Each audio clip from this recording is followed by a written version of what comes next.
Today's episode is a very special episode with a member from my community, the virtual membership space we have named Melissa, and a fantastic author and painter, Ryan Abramowitz, who wrote the book Elegy for an Elephant. It's an incredible book about him processing the grief that came from the suicidal death of his father, him and his twin sisters.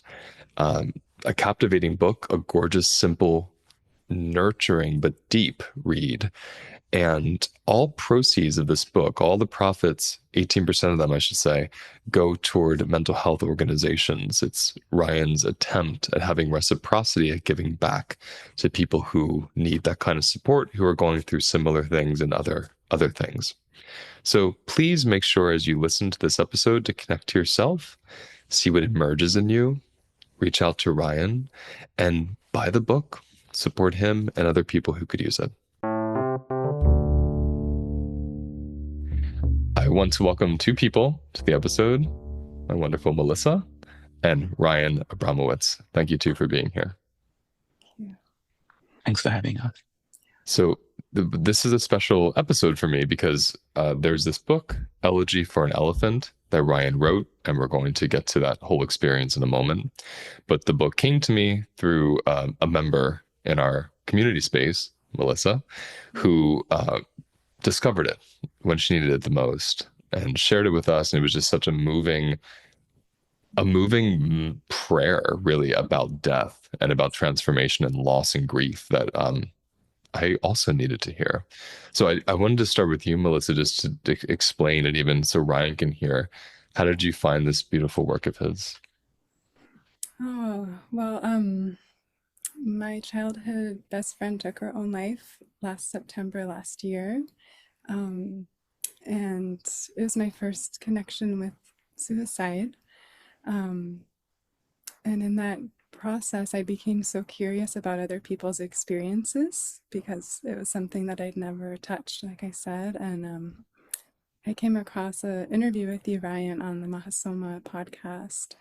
And just the way that you spoke about your experience, I felt, I'm also an artist, and I felt so moved by how over those years you alchemized your experience into the book. And so I requested that my library order a copy, and I'm all the way in the northwest of the United States, and they ordered 3 copies, and they came, and so I had it in my hands. And I just wanted to bring it so much to the membership because Luis had actually done a demo with me where I was able to process so much of the guilt I was feeling for finding joy in my life after she passed. Was kind of what came up in my body. Like I just felt like I was so down in that grief, and being witnessed in the community was so healing for me to be witnessed in that just like 2 or 3 weeks after she passed.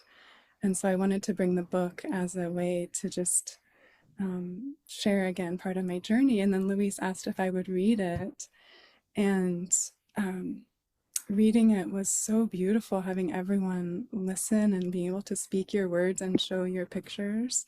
And then it opened up, I think, a whole week that we all, as a community, we all started talking about suicide, and everyone was able to share their own experiences with it. So it just felt like the book was such an opening for all of us into exploring that together, which can be something that isn't always shared and talked about. So yeah, I'm so grateful for your book and your journey, and just imagining all the other people that it might be touching. Yeah. Mm-hmm. Thank you. Yeah. What is that like, Ryan? I just wonder, what's it like to write this book based on your own experience, and it goes into the world, and then you're sitting here witnessing someone receiving that. I'm just wondering what that feels like before we even get into anything else. Yeah, it's a strange prism of transference. I remember when I was making the book, and I felt, it was really within the safety and the privacy of my own walls, and I was just so connected to this piece that I'd spent 2 years making. there were 22 manuscript revisions and 7 storyboard changes to try refine it and massage it and make sure it was as tender and delicate as possible, and with input from mental health community members, psychologists, psychiatrists, grief counselors, ensuring any activating language was removed and any triggers so that the final piece is as healing and gentle as possible. And that process of making it, I never felt like I was actualizing more of my life's purpose. Hmm. And it was like one of the few times in my life I felt stardust flowing through me. I mean, especially the painting of the final artwork. The moonlight would sort of shine onto the table, and I just felt um so so on my destined path. Mhm. And then when the book comes out, everything about it changes. It opens up into the world and into the hearts and hands of those who I most hoped it would support in their own shadows. But but also in some ways you become further away from it because it starts to have other metrics or Mhm. other ways of judgment come upon it, such as, what awards has it won? What awards didn't win that I was hoping for? Um, how is it going in bookshops? How is it going online? And although it has done incredibly well, and I'm very grateful it won a few awards, the most important things for me to keep on coming back to in sort of times of self-doubt or anxiety are these testimonials from people who have found it soothing in their bereavement. And, I'm not in the room when psychologists used it in therapy and to prompt these conversations, but their feedback um, really helped me feel like something I did transcends like a ripple far greater than what I can feel or appreciate in my own place and time and place. Yeah, it's interesting because when you said the goal was to make it so as tender as possible, that's what really struck me. It when Melissa was reading it, and then she was showing us the pages as she was reading it, and when I bought mine and I read it and I sat with it, it's just so incredibly tender. There wasn't a moment where I felt like an abrasion. So there was so much intention and so much thought and consideration. I mean, it's palpable, especially around such a powerful subject, like with children and parents in particular. And so I guess what I wanted to say is for those listening, how do you introduce this book to people? How do you explain to them the content? How do you want my audience to hear what this book means for you and why you wrote it for others? So, in hindsight, this book is the first time I've been able to make sense of why my sisters and I lost our father. In the initial stages of losing someone to suicide, it has a unique, complex interplay of emotions that maybe other forms of loss don't impart, such as the guilt of what could I have done or what didn't I do, and the feelings of abandonment, um, subject to the choice or choicelessness, depending on how one interprets someone's departure by design. And so at the heart of the book is an attempt to make those feel seen in those questions, such as why did you leave? What did I do wrong? Um, and that is sort of seen. I'm just going to refer to some pages because the artwork does carry it. But I've got twin sisters. And so for me, I was the whale. So why did you leave me? And did I do anything wrong? And we have the changes of the phases of the moon to kind of show the passage of time. And how did I leave the world without you? And so at its heart, this book is based on the lived experience of me and my sisters to process and repair from our dad's passing, and to come to appreciate that that person sought to leave their pain, not their loved ones. And that's a really important delineation, as well as understanding that you are not to blame and that no action you did or didn't do had any causality or contributed. I think that releasing of guilt is such an important part in the moving on, and to free yourself. And that's what's so beautiful about my twin sisters being birds is at a later point, she says, I'm free from blame. I will fly again. And at its heart, this book is about ways we can connect to loved ones we've lost, and about the timelessness of love, and about how we can find them and their resonance and their spirit in the natural world. So much there I want to touch on. First piece is how you said this process of creating this and releasing this was a way you really understood. You were able to be with it in this way that maybe you weren't ever.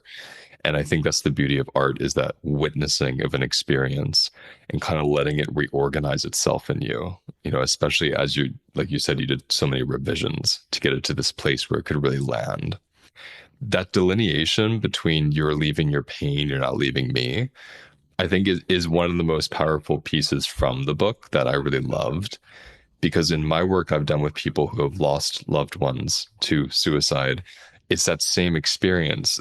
The moment they uncoupled those two things, I was left to, oh no, they just didn't know any other option, to release pain. This is the only option they could think of, right? They were out of options. Yeah. Something settled in the people I would work with, and this weird form of respect for their decision emerged, which is something I don't hear people talk about. And I don't know if you got to that place or how you would speak to that. But I am curious, when you really understood that and felt that, what was your new understanding of your father's decision? So that's it's so powerful and beautiful to hear that it help people settle in their own tension around the suicide of a loved one. There is also a line in the beginning of the book when we open up to an elephant that says, "This story is for all the souls who left this earth, believing they had no other choice, and for the bereaved they left behind." And so it does speak to that point of you become so overwhelmed in the darkness and in the depression that there seems to be no other pathway into release and into light.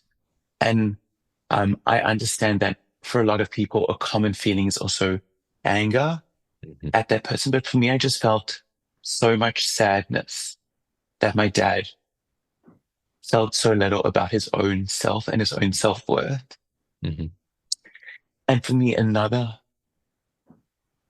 huge, for me, one of my saddest lamentations about my dad's passing is all the future time we lost spent together. And those last moments in the future, like, seeing my children, which aren't on this earth yet, and finding my soulmate and witnessing the wedding and all those treasured moments to come. But the greatest gift was in the process of painting this book. I felt my dad come alive again, and come alive through the thing I love doing most, which is painting and in the creative act.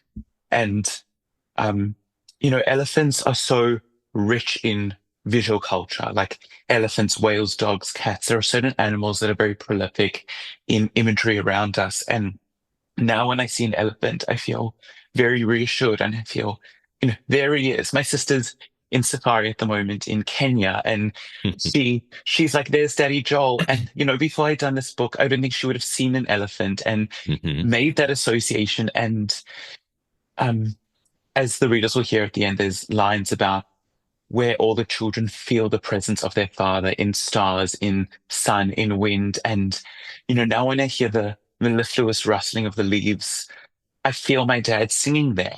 And so the greatest gift of the book in all the difficulties of crafting it was that he very much has a presence that is alive again in my world, and something I'm incredibly grateful for. And that was so unexpected. When you said resonance, that's what I was feeling. I was just speaking to a friend who lost somebody right before I came onto this interview. And in my experience with loss and death, and when someone leaves physically, it's almost as if the seeds that had been buried in my body, through our relationship over the years, they start awakening in this way they didn't when the person was there. And so when you said about the resonance, that's an important word for me. It's like, what does their spirit or their personality or their way of moving, how does it go into other objects around me, including me, right? How does it actually resonate when their body isn't here, their spirit or their energy? And just going to turn briefly to Melissa, because when you hear that, what, how do you connect what Ryan's speaking about, what he wrote about, what I'm saying, to your processing of your childhood best friend, committing suicide? Like, how do you experience her resonance if you do? Tell me about that. Yeah, I mean, I connect so much with the feeling of the sadness and the longing. Like I just had a little girl, she's 4. And so my friend and I met when we were 1, and it's like I wanted so much for her to meet my little one. And so there's all these times when I like think, oh, I want to send her a picture of this moment. She would have loved seeing this, and of course I can't, but it's like I just bring her into the moment. It's like, well, on some level, she's seeing this. On some level, she's still here alive. And I think for many months, I felt my heart was kind of hardened to that, actually. Like I did have some anger come up. I did experience that. But now it's really softened, and I just invite her to be present in those sweet moments that I'm with my daughter. And there's actually a connection with her and hummingbirds, just like with the elephant with your father, where I notice her. Ah, Yeah, her sister had a reading soon after, and the person said she's going to come through hummingbirds. And I've had a lot of really sweet moments where they'll just come really close to my ear, or there was a nest, just I always used to paint them anyway. So I've been painting them. I've been letting them come through my art and feeling her in beautiful. that way too. So I think yeah, it's like opening to all those possibilities, like you were saying, that stardust that was coming through you, letting that The come. universe. Yeah, yeah. That's so beautiful. I mean, as you're speaking this, as you both are speaking, I keep thinking of my childhood best friend who attempted suicide and ended up waking up brain dead. So his body is still here, but he is not. And so as you're speaking about this, I'm feeling into our connection was piano. And so whenever I'm sitting at the piano and I'm playing a note or I'm feeling the energy, I feel us sitting on that bench playing together, in our teens. And so the resonance of our relationship and our connection and our intimacy lives in those vibrations. Uh, where do you feel the resonance now, Ryan? What is your even experience with it? You said a little bit, but I'm curious, what else is in there for you? Yeah. Well, firstly, Melissa, I love to hear that you're painting hummingbirds. I Mm. read that they've got one of the smallest ratios of matter to movement, or there's something exquisite about how airborne and agile and dynamic they are. Um, An elegy is a lamentation for one who dies, and it was my wish that Elegy for an Elephant inspires readers to craft their own elegies for loved ones lost. Melissa, for you, that comes in the form of painting hummingbirds and feeling their flight around you. And it's so beautiful that your friend's spirit can surround you in that divine way. And and Lewis, for you, um, piano, because I think when elegies occupy artistic shapes, it's so cathartic and so expressive. And for me, um, I first conceived this book during COVID when the world felt very still. And I started to look at the world in animal format, I think, as a way to pass the time. And I first saw like this elephant crossing the constellations. And there was just something about my dad that felt so embodied and so present in that. And at a later moment in my life, just before the book was released, I sort of had a bit of a break and went to Bali. And there was one night under the stars, and there was bioluminescent plankton. And I, it was the first time I sort of felt that elephant return to me in such a long time. And it sort of, inspired perhaps a future book about his life and his legacy, and, a story of immigration and a story of love and a story of pain and a story of all the elements that occupied his lifescape. But for me, it's now like seeing the stars, and it's now in the wind, because he had like a beautiful voice that I just know he's there. And that's just something that's very reassuring. And it also helped me with this idea that death is an illusion. And although that person isn't palpably on this realm, you know, we still have accessibility to their spirit and to everything they taught us in their time on this planet. And that's how they can become alive in us, and we can carry them through us and with us. That's really precisely how I've experienced the death of my loved ones. It's almost as if they're even more accessible to me in this strange way because they have dispersed. It's like there's an expansiveness now because they're out of the limitations of the body. And so there's so many more opportunities where I feel them, which is a strange thing to notice afterwards. But I appreciate how you put that. And I have to confess, in this moment, as I'm sitting here, I'm only realizing now that you also did the art. For some reason, that didn't. I missed that. I missed that memo, Yeah, and I'm even more moved because the art is so gorgeous. Yeah, it's thank incredible, you. Yeah. incredible. Well, something that the listeners might appreciate is, so I'm an oceanic soul. And so the book was painted with watercolor and watercolor pencil and sea salt. But also I used water from Sydney. So I currently live in Melbourne, but the book is painted with water from Sydney, where my father is buried, Melbourne, where I live, and also Cape Town, where he was born. Mm. A friend who was coming back from Cape Town brought me some seawater. And for me, that was a really meaningful way to bring essence of place Mhm. and more meaning into the materiality. And when you write picture books, you typically start with the manuscript, but being the author illustrator, I first imagined this book.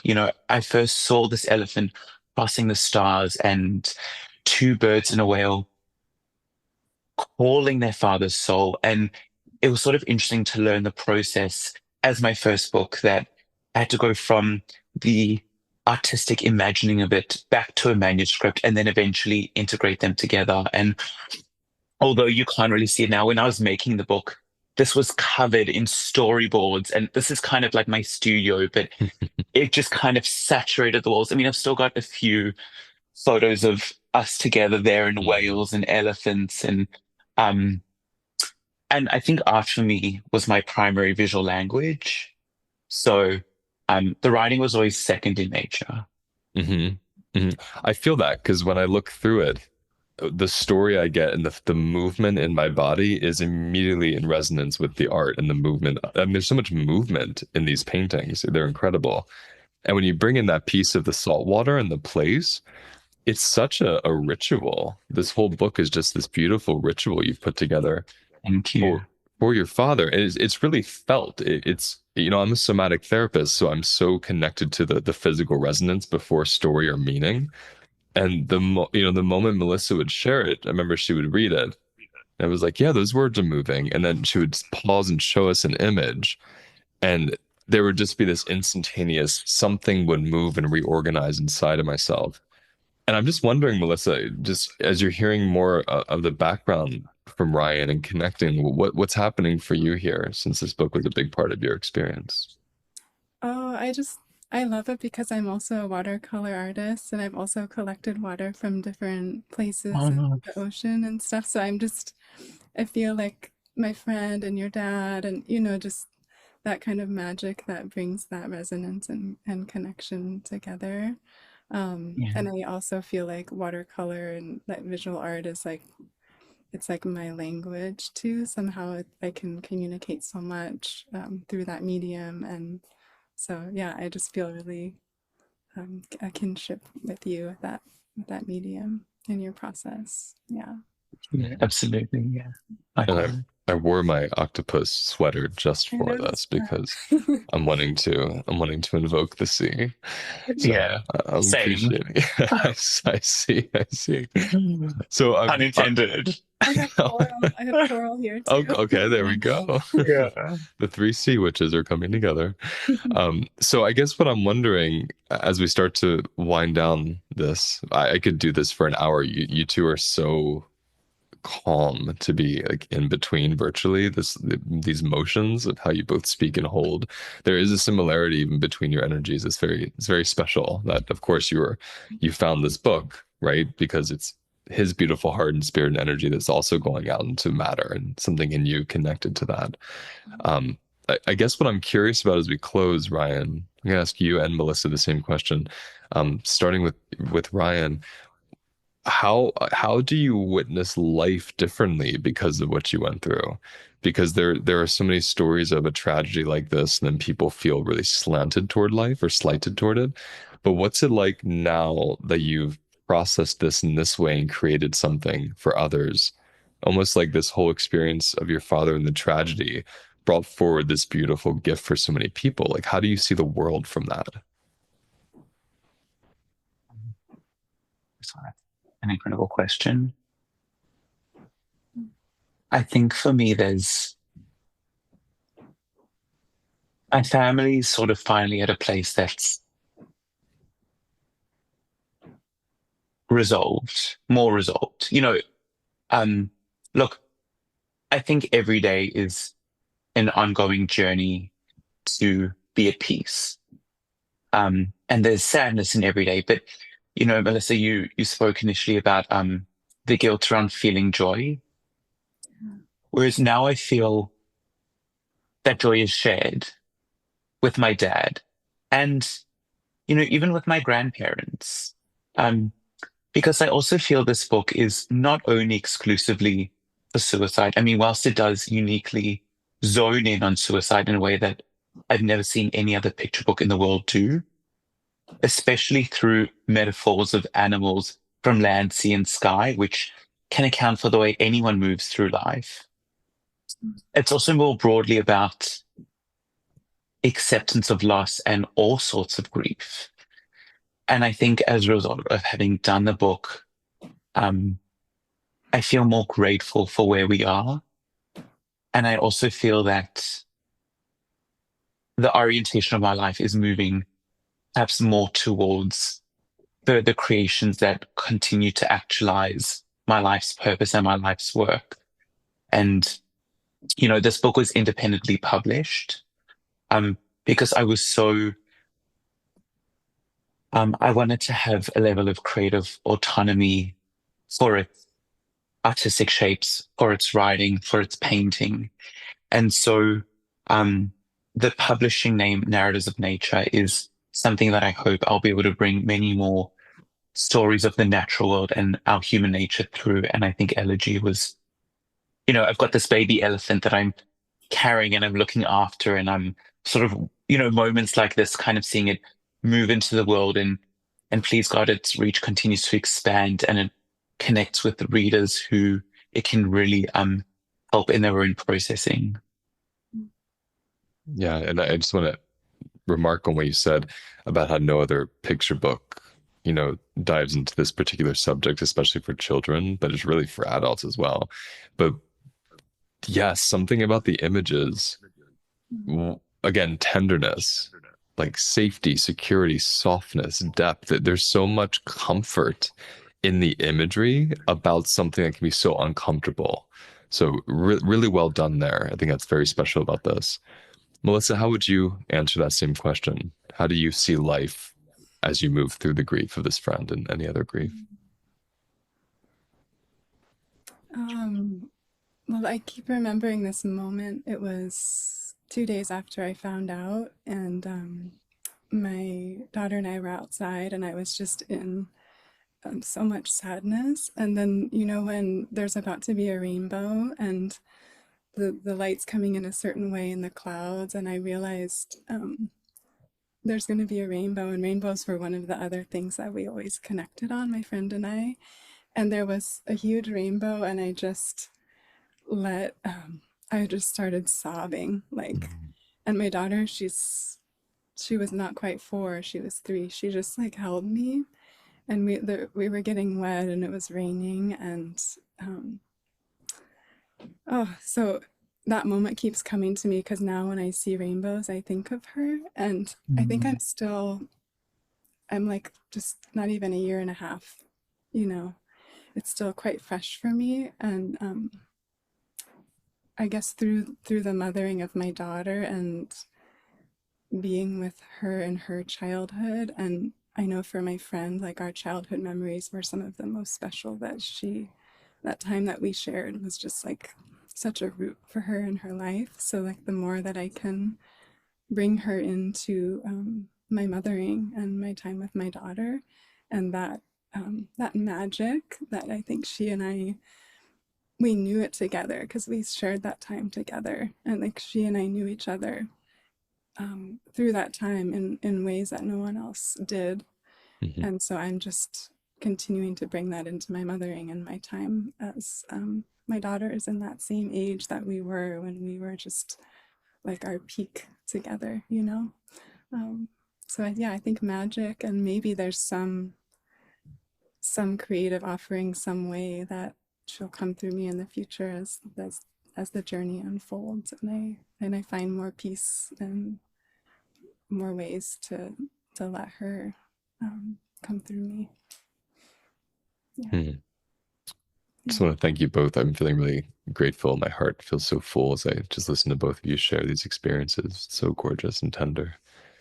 And I'm really grateful, Ryan, that there's such a generosity that comes through when people are willing to share their hearts, right? It can seem selfish or focused on the self, and it also should be, because it's your experience you're processing and trying to make sense of and connect to.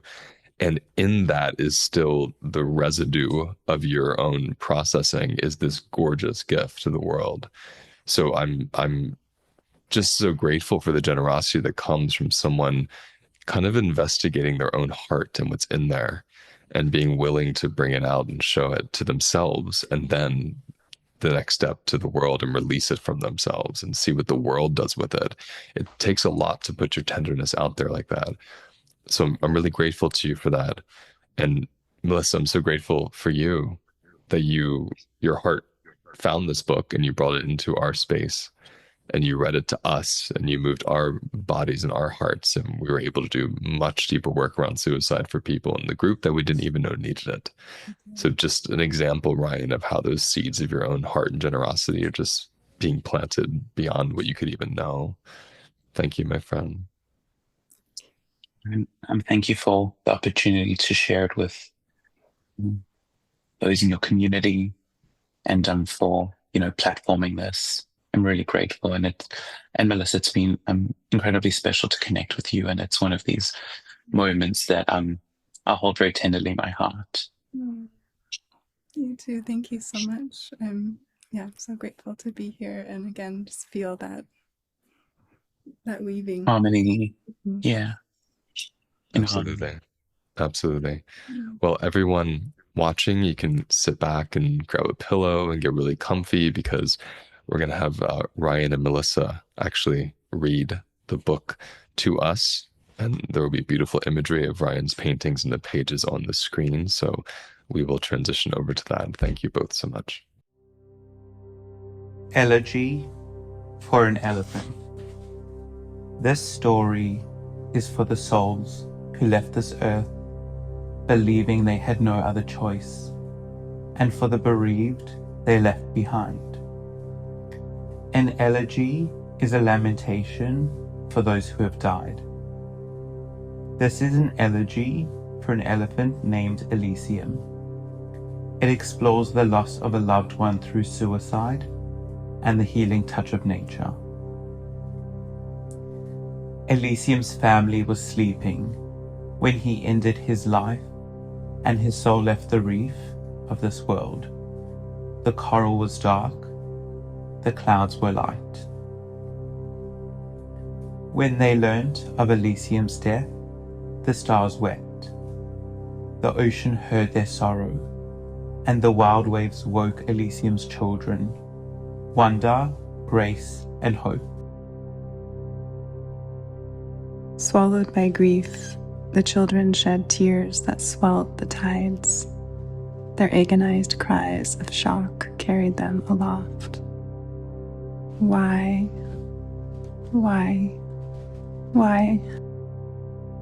Dad, the children howled. Come back to us. Come home. Why did you leave me? Wonder asked. I'm not entirely leaving you, said Elysium. I love you and will always love you. Did I do anything wrong? Grace pleaded. My leaving has nothing to do with you or anything you have done, Elysium explained. You are not to blame. No one is. How can I brave the world without you? Hope wept.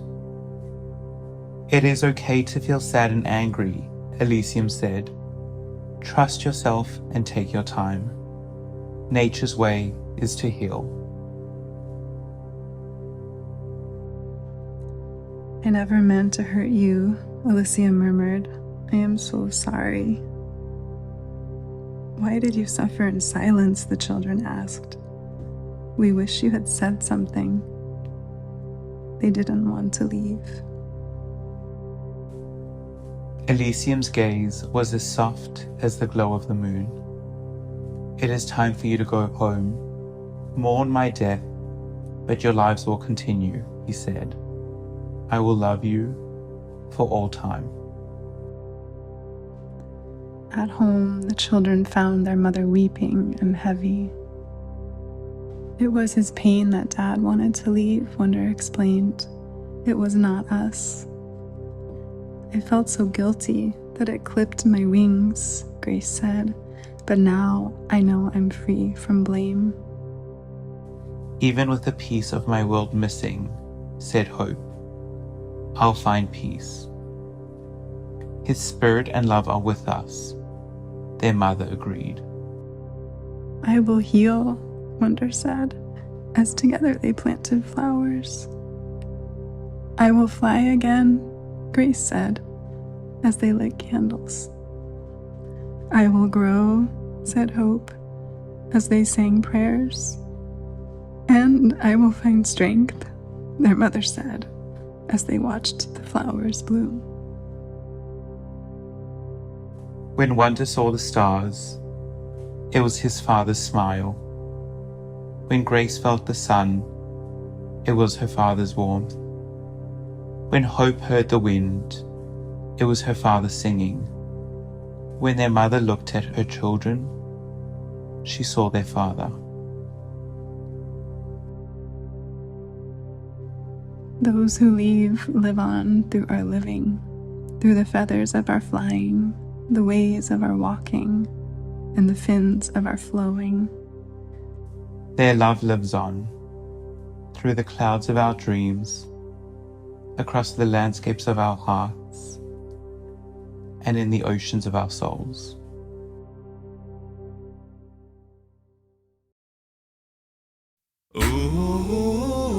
That's the end of today's episode. Now let's take a moment to notice where we feel the episode in our bodies. Close your eyes. Take a breath.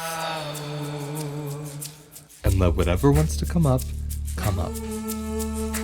And remember, those sensations hold the wisdom that we're looking for.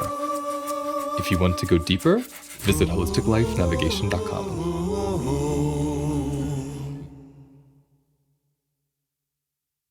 I have developed a 4-week self-paced course that takes 18 years of my personal and professional experience and puts it into one place where you can easily and quickly learn the foundations of recovering from stress and trauma.